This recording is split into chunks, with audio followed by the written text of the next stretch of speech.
What's going on, everybody? Before we get into the player that you're here for, I just wanted to let you know that if you're interested in any other player, I have more than 20 fantasy previews coming your way. So check the playlist down below and they'll all be listed below. Thanks, and let's get into the video. Alright, so my number one player overall is going to be Christian McCaffrey. Now, the reason why I have him over someone like Justin Jefferson, Jamar Chase, any of those receivers is simply for the fact that I am still a believer in the fantasy football kind of standard where you go running back early. Now, maybe that's outdated, but I've been around for fantasy football or playing fantasy football for over 10 years. And back in 2014, 2015, Antonio Brown was the number one player overall.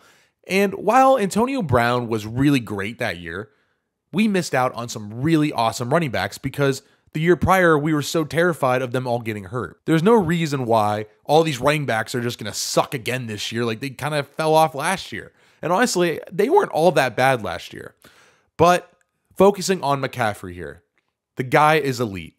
When he plays and when he's healthy, which is a big question mark, of course, he's awesome. You know, the guy will rush for over 1,000 yards and he'll probably catch another 80 balls for another 500 yards. And his baseline to me is just 1,500 yards.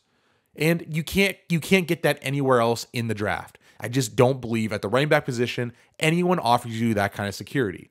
The big red flag for me from Christian McCaffrey is his health.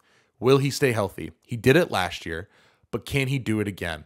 You know, he's still pretty young relatively, to the position, but he's not 22 anymore. He's getting up there nearing the 30s-ish. So after all the wear and tear he's taken over the years, can he stay healthy for one more season?